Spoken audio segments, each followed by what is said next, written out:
안녕하세요 여러분, 반갑습니다. 건강보험 청구 실무의 고유희 교수입니다. 우리 지금 계속 진료 행위료 산정 기준과 지침에 대해서 공부를 하고 있는데요. 지금 투약 및 조제료, 주사료를 공부하고 있습니다. 이어서 해볼게요. 자, 우리 진료 행위료에서 투약 및 조제료 우리 지난주 마지막에 잠깐 했었죠. 그래서 메디케이션, 그 다음에 프리퍼레이션 해서 투약 및 조제료는 의사의 처방에 따른 것을 의미한다. 그리고 의약품은 경제성, 안전성, 유효성을 고려해서 이제 약제에 대한 비용, 그 다음에 약을 조제하는 비용, 이런 것들을 다 포함을 해서 식약처에서 요게 이제 그 고시가 되어 있어야 되겠죠. 효능, 효과, 용법, 용량, 이런 것들이 이제 그 명시되어 있는 이런 약품들을 이제 들어가는 비용이나 조제하는 비용을 투약 및 조제료에 해당이 되는데, 이 투약 및 조제료 산정을 할 때 기본적으로 투약할 때 사용되는 용기는 별도로 산정하지 않고, 그 다음에 저희가 퇴원 환자 조제료, 외래 환자 조제료, 그 다음에 이제 입원 환자 조제료도 있죠. 그리고 만약에 조제실에서 제재를 했을 경우에는 50%의 제재료를 별도로 산정할 수 있다. 그래서 지난주에 여기까지 했고요. 자, 그 다음에 한방 쪽에서 외래 퇴원 환자 조제료가 있거든요. 그래서 우리가 의약품 관리료는 없지만 한방 쪽에서는 이 조제료는 있다. 그래서 약사법에 의해서 외래 환자나 퇴원하는 입원 환자에게 그 한방의료기관에서 한의사가 처방에 따라서 의료기관에서 조제를 했을 경우에는 요 한약 제재 조제 투약한 경우에는 이 한방 쪽에서도 이 환자 조제료를 받을 수가 있다. 자, 그 다음에 퇴장 방지 의약품 사용 장려비라고 해가지고 의약품인데요. 아무래도 이제 그 경제성이라든지 뭐 이런 것들, 아무래도 이제 수요가 많아야지 이제 그 병원에서 약국에서 들여놓는데, 그렇지 못한 약품인데 소수 환자분들한테 꼭 필요한 의약품 같은 경우는 퇴장 방지 의약품이라고 해가지고 이 약품 목록이 있거든요.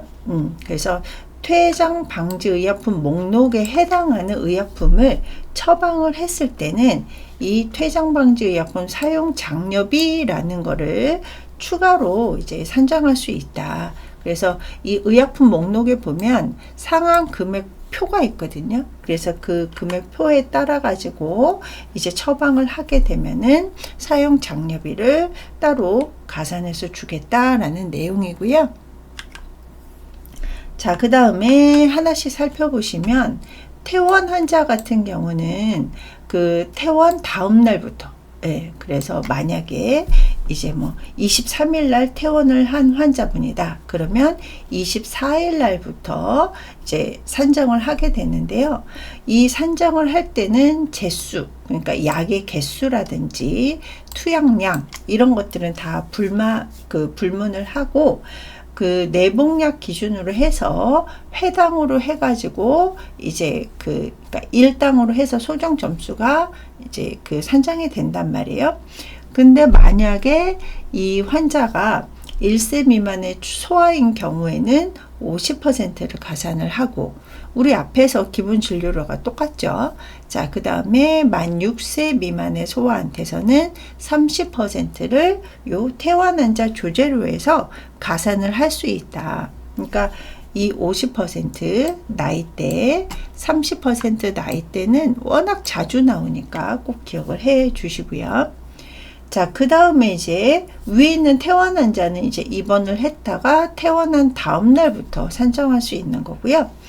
자, 외래 환자, 환자가 이제 외래에 와서 이제 그 조제하고 복약 지도료를 받았을 경우에는, 그래서 의약분업 예외 환자한테, 그러니까 이제 우리가 약을 처방전, 원외 처방전을 제공을 했을 때 하고 원내 처방전. 그래서 원내 처방전 같은 경우는 이제 일반적인 게 의약분의 예외 환자게 됐죠. 그래서 뭐 장애인이라든지 정신과 환자분들이라든지 아니면은 이제 병원 주변에 약국이 없는 이런 이제 그 소외된 지역이라든지 이런 이제 의약분의 예외 환자 같은 경우에는 위에 퇴원 환자하고 마찬가지로 제수라든지 투약량에 불문을 하고 이제 그 지도료를 받을 수가 있는데요.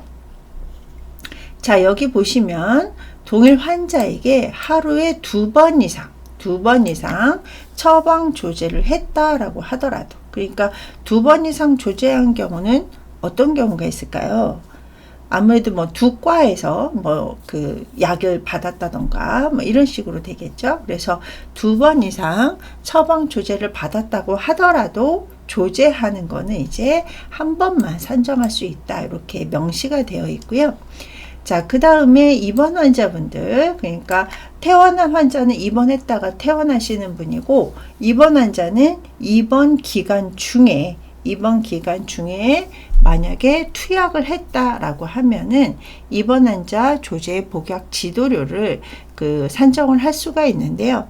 얘 같은 경우는 이제 위하고 똑같이 제수라든지 알약의 개수라든지 이게 내복약이냐 외용약이냐, 그 다음에 진료 과목 수 등을 다 불문한다. 그래서 입원 환자가 왜 뭐 이렇게 컨설팅을 하거나 내과하고 외과하고 같이 본다던가 이런 거 하고는 불문을 하고, 입원 환자 조제 복약 지도료는 한 번만 이렇게 산정을 하게 되어 있고요.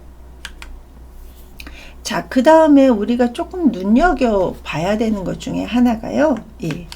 주사제 무균 조제료라고 해가지고 이 의사 처방에 따라서 무균 조제대에서, 그래서 약사가 직접 조제를 하는 경우인데 그냥 일반 제약실에서 하는 게 아니라 무균 조제대에서 직접 조제한 경우에는 주사제 무균 조제료라는 걸 따로 받을 수가 있는데, 여기에다가 추가로 신생아 중환자실, 우리 이제 ICU가 있었죠. 중환자실에서 뭐 신생아, 소아, 성인 이렇게 구분을 했었는데, 신생아 중환자실에서 사용한 주사제 같은 경우를 이제 무균 조제대에서 했다라고 하면은 100%를 더 가산을 할 수가 있고요. 소아 환자 같은 경우, 소아 중환자실 같은 경우는 50%를 추가로 가산을 할 수가 있다. 그래서 이 주사제 무균 조제료 같은 경우는 뭐 의원이나 병원급 이런 데서는 거의 이제 하지 않고요. 이제 좀 종합병원급이라든지 상급 종합병원, 대학병원 이런 데서 이제 그 ICU 중환자실이 있는 경우에 많이 하게 된다라는 거 아시면 될 것 같고요. 자, 그 다음에 한방 쪽에서도 외래 퇴원 환자 조제료와 입원 환자 조제료가 따로 있거든요. 그래서 한방 쪽에서도 조제료가 들어간다라고 하면 1회당으로 산정이 돼요. 왜 우리 그 의약품 관리료는 없지만 한방에서도 왜 이렇게 포로 되어 있는 거라던가 이런 거 이제 처방해 주는 경우가 있잖아요. 그래서 1회당으로 산정을 하게 되고요. 여기 나이대별로 해서 만 1세 미만 소아한테는 50%, 6세 미만한테는 30%를 추가로 가산할 수 있다. 그래서 우리가 이제 뭐 한방병원이라든지 한방의원에서 이제 그 취업을 해가지고 근무를 할 때 이렇게 퇴원 환자분들한테 처방이 났다라고 하면은 나이대별로 또 가산금이 있기 때문에 눈여겨 보실 수 있어야 되고요. 자, 그 다음에 한방병원에서 이제 입원 환자 복약 조제료 지도료가 했을 때는 이거는 이제 1일당으로 산정할 수 있다. 자, 그러면 여기 보시면 퇴원 환자 조제료 같은 경우는 내복량 1회당으로 하는데 1회당인데 내복약이 1일분부터 해가지고, 그러니까 내복약이 뭐 5일분이다. 그럼 1일분부터 2부 해서 이제 뭐 5일분까지 조제료가 분류되고요. 최대 이제 91일분 이상까지, 그래서 91일분 이상 이런 식으로 해가지고 조제료를 산정할 수가 있습니다. 그러니까 내복약은 1회당이기는 하는데 내복약이 며칠 분이냐에 따라서 분류가 된다라고 이해해 주시면 되고요. 외용약 같은 경우는 외용약은 이제 단독으로 이제 그 처방이 나기도 하고 내복약과 동시에 처방이 되기도 한다. 그러면 이것도 이제 수가의 번호가 이제 다르기 때문에 그거에 맞춰서 우리가 산정을 하시면 됩니다. 근데 우리 투약 조제료 같은 경우는 분류 번호가 라가 되겠죠. 그래서 제가 진검, 방투, 주마, 이정, 처치하고 산보하라. 요거 이제 그 지난주에 조금 말씀을 드렸었는데 나중에 한 번 더 할 거예요. 자꾸 이제 그 반복적으로 이제 들어보시고 내가 직접 외워보시고 하셔야 되는데 이 투약 같은 경우는 네 번째 라에 해당한다. 그래서 라에 해당하는데 태어난 자 조제료 같은 경우는 라-1 그 다음에 외래 환자 같은 경우는 라-1-1 뭐 이런 식으로 이제 분류 번호가 이렇게 쭉 되어 있거든요. 그래서 나중에 우리가 이제 취업을 했을 때 그 연도에 맞는 그 급여 비용 청구하는 거 확인해 가지고 분류 번호 해 주시면 되는데 얘는 뭐 크게 바뀌지는 않아요.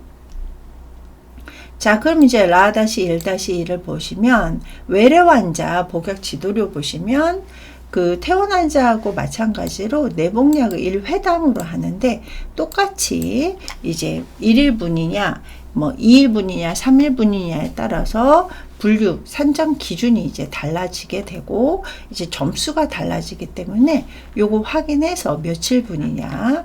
그리고 외래 환자 같은 경우는요. 네, 내복약 뭐 그 다음에 외용약 불문을 하고 이제 1일분으로 해가지고 이제 회당 기준으로 해가지고 코딩 하시면 되고요. 앞에 한방 외래 환자 태어난 자 있었죠. 얘도 마찬가지로 1회당으로 하는데 1회당 오더가 며칠 분이냐에 따라 가지고 이렇게 분류가 나뉘게 됩니다. 그래서 분류를 할 때도 오더가 그러니까 이제 그 투약 오더가 며칠 분인지를 꼭 확인을 하시면 되겠습니다. 자, 그 다음에 DUR을 잠깐 살펴볼게요. 네, DUR 같은 경우는 주로 Utilization Review라고 해가지고 그 우리 OCS 시스템에 들어가면 위에 상단에 DUR이라고 떠 있거든요. 그래서 이 DUR 같은 경우는 이제 수시로 매번 확인을 하셔야 되는데 이 의약품 안전 사용 서비스라고 해가지고 이제 실시간으로 환자의 투약 이력까지 점검할 수 있는 그래서 우리나라가 이제 IT 국가잖아요. 네, 그러다 보니까 그리고 또 우리나라가 약품의 오남용 국가 또 1위이기 때문에 약을 오용하거나 남용하는 케이스가 많다 보니까 이렇게 실시간으로 투약 이력 그래서 뭐 오늘 내과를 갔다가 또 한방과를 갔다가 뭐 이런다던가 아니면은 똑같은 증상으로 뭐 A 병원 갔다가 B 병원 갔다가 뭐 이런 것들을 이제 실시간으로 확인을 할 수가 있습니다. 그래서 너무 남용하시거나 뭐 아니면은 뭐 두 번째 병원에서는 뭐 이제 그 청구를 못 하게 되는 이런 경우도 발생할 수 있기 때문에 이 DUR을 이제 자주자주 보셔야 되는데 자, 얘 같은 경우는 의사 및 약사에게 의약품의 처방이라든지 조제할 때 금기할 수 있는 것들 그래서 뭐 이 환자한테는 이 약은 금기다 뭐 이런 것들을 이제 정보를 제공하기도 하고요.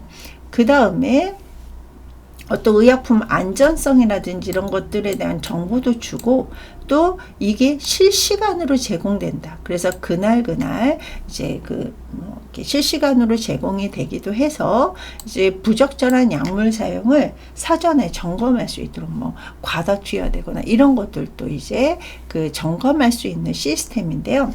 자, 이 과정을 한번 보면요. 자, 일단은 환자가 병원에 와가지고 의료 공급자에게, 그러니까 의사한테 처방을 받아요. 그러면 이 처방 정보가 심평원으로 들어가거든요. 심평원으로 들어가면은 심평원에서는 의약품 안전 제공을 다시 의료급여 공급자에게, 그러니까 의사한테 이 환자에 대한 의약품 안전 정보에 대해서 이제 그 제공을 하면 안전하게 처방을 해도 되겠구나 라고 하면은 처방전을 이제 발급을 하고 완료했다라고 이제 전송을 해주면 되거든요. 그리고 환자한테는 처방전을 발급하면 되는 거죠. 네. 자, 그래서 환자가 이제 조제를 하기 위해서 약국에 가잖아요. 그러면 약국에서는 다시 한번 조제 정보를 전송을 해요.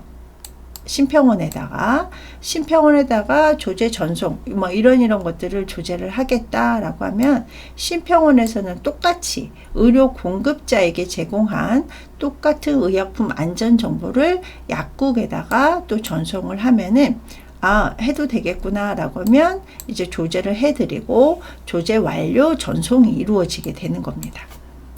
자, 그래서 일단 환자가 병원에 오셨다.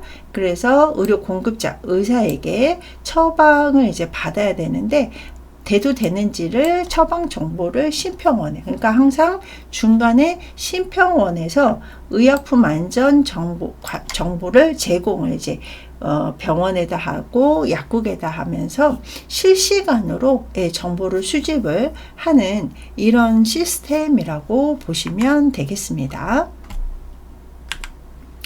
자, 그 다음에 이제 주사료를 볼게요. 주사료의 산정 지침을 보시면 주사할 때 우리가 이제 주사 뒤에서도 한번 하겠지만 피내 주사부터 피하 주사, 피내 주사, 정맥, 동맥 주사, 이런 이제 주사를 사용을 할 때 기본적으로 사용되는 주사 재료대, 그래서 일회용 주사나 주사침, 정맥내 유지침, 그 다음에 수액 세트 이런 것들, 그 다음에 수혈에 사용된 이런 재료대는 이 기본적인 검사료에 포함이 되기 때문에 별도로 산정하진 않는데, 자, 여기 정맥내 유지침 같은 경우는 여기 나와 있다시피 이게 보험급여가 된 지가 불과 몇 년 안 되거든요.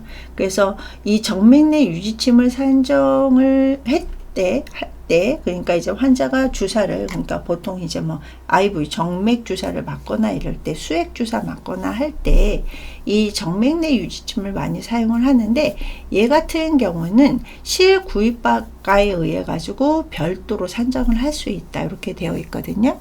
그래서 정맥내 유지침은 제가 뒤에서 이제 그림도 한번 보여드리고 몇 점을 산정하는지 따로 설명을 드리도록 하겠습니다. 자, 그런데 우리 주사료도 나이대에 따라서 가산하는 게 있단 말이에요. 그래서 주사료 같은 경우는 마찬가지로 만 1세 미만은 50%, 만 6세 미만은 30%를 가산할 수 있다. 그래서 우리가 산정 코드에 나이대에 따라 가지고 첫 번째 자리에다가 코딩을 잘 해 주실 수 있어야 되겠죠. 자, 우리 주사 같은 경우는 잠깐 일반 상식으로 잠깐 배워볼게요. 피내 주사. 그래서 우리가 이제 피부가 여기 이제 표피층이 있고, 그 다음에 진피층이 있고, 피하층. 자, 우리 피하층에는 피하 지방이 많이 분포가 되어 있다 보니까 피하층이라는 말보다는 피하 지방이라는 말을 많이 들어보셨을 거예요. 그래서 피하층 밑에 혈관, 근육층, 이렇게 이제 피부가 이제 층층별로 나눠져 있는데, 이 피내 주사 같은 경우는 표피나 진피 사이에 피내 주사를 놓게 되고요. 그래서 효과라든지 이런 것들은 뒤에서 한번 볼게요.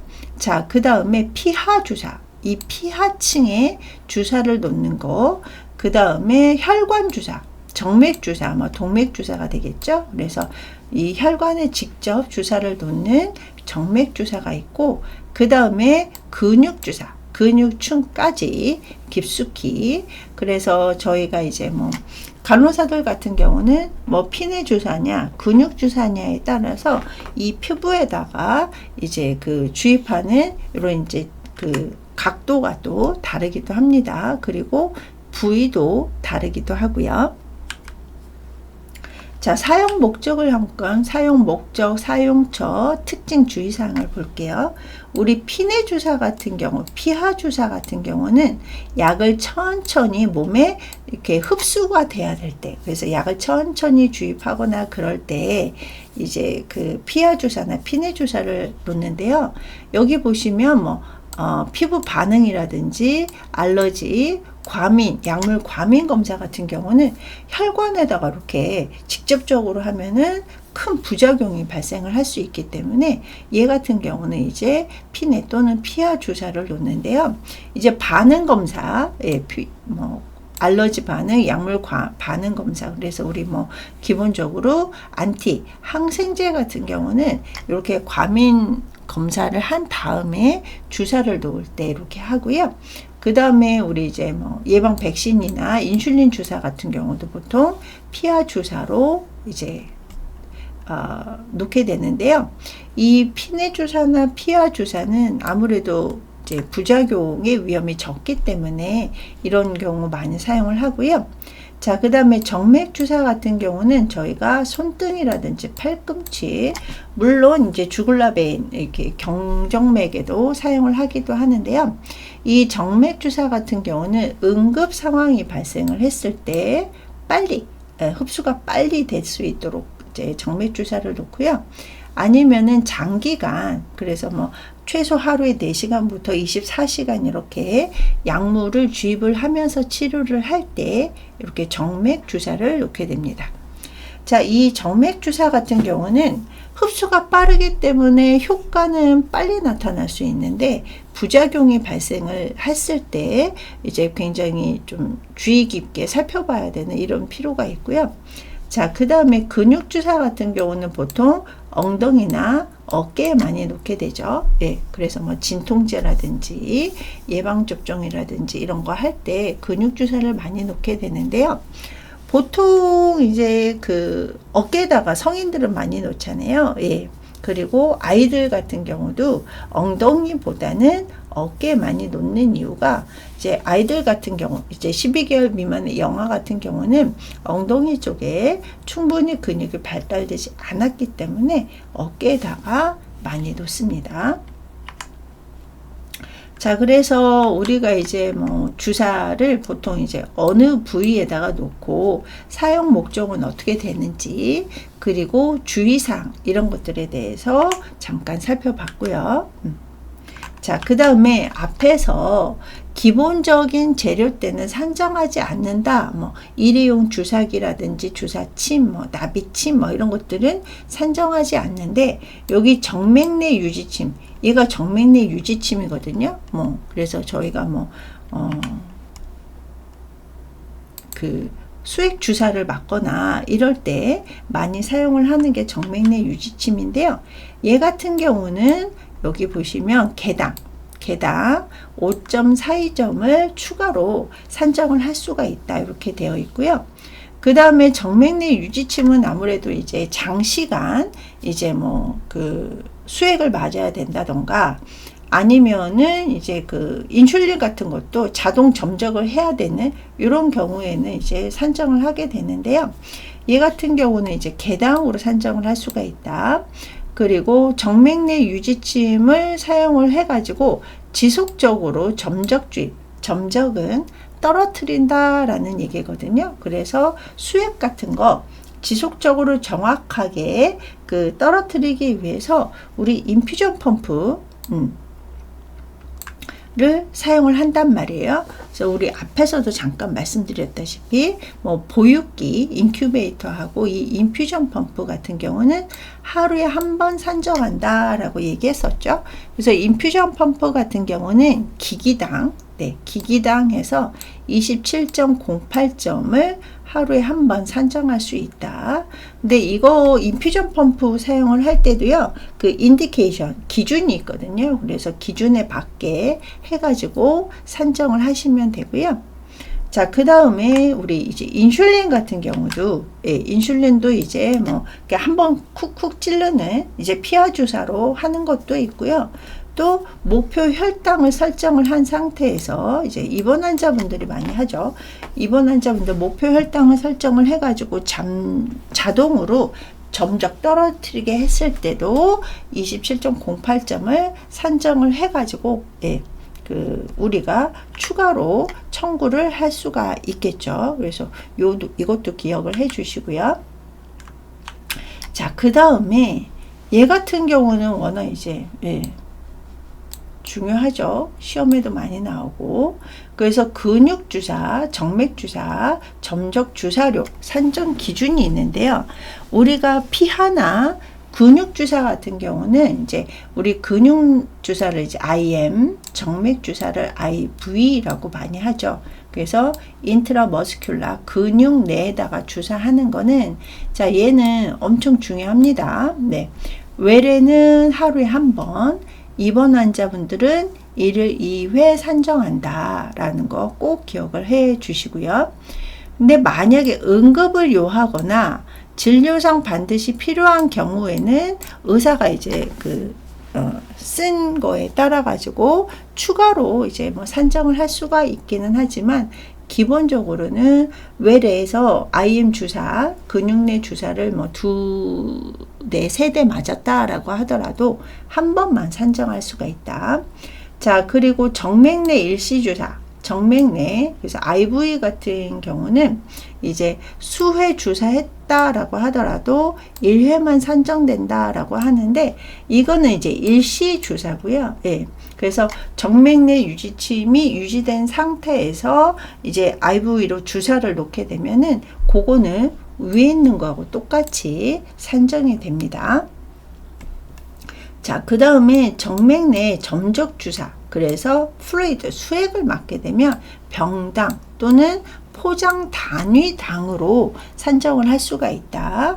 그래서 우리 이제 산정 기준표 보시면 요 점적 주사 수액 같은 경우는 100cc 미만이냐, 그래서 우리가 이제 뭐 마니톨이라든지 이런 이제 뭐 이뇨제라든지 이런 것들은 이제 100cc 짜리가 있거든요. 뭐 그렇게 따로 산정을 한다던가, 100에서 500 또는 500에서 1리터 짜리냐에 따라서 점수가 달라지게 됩니다. 그래서 이 점수를 구분을 해가지고 정맥내 점적 주사는, 그러니까 수액은 병당 또는 포장 단위당으로 산정할 수 있다. 자, 그 다음에 주사는 마저, 예, 기억해 주시고요. 자, 그 다음에 앞에서 정맥내 유지침은 2018년도부터 얘가 보험으로, 예, 해서 하나당 해가지고 5.42점을 산정을 해서 청구를 할 수가 있습니다.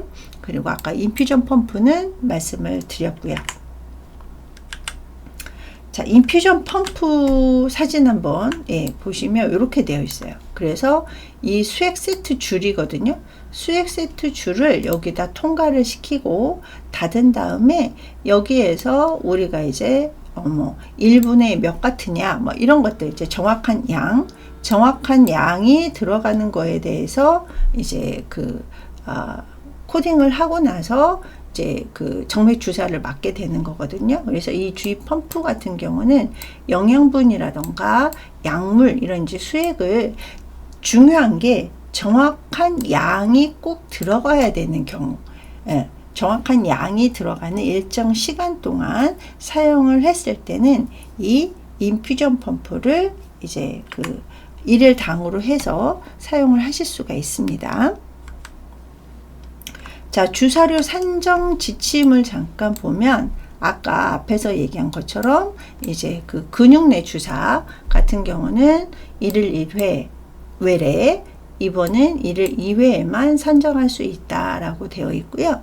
자, 여기 이제 점수가 다른 거를 확인할 수가 있겠죠. 예, 그래서 정맥내 일시주사 같은 경우는 1당으로 해가지고 산정을 하고, 동맥주사 같은 경우는 이렇게 점수가 다른 거를 확인을 할 수가 있습니다. 그래서 동맥주사는 흔하지는 않죠. 예, 근데 이제 필요해서 뭐 대동맥궁이라든지 복부 대동맥 이런 경우에서 이제 그 주사를 놓게 되거나, 아니면은 심장 내, 그 심장 내에다가 직접적으로 인젝션을 했을 때 이렇게 점수들이 다른 거를 확인할 수가 있습니다.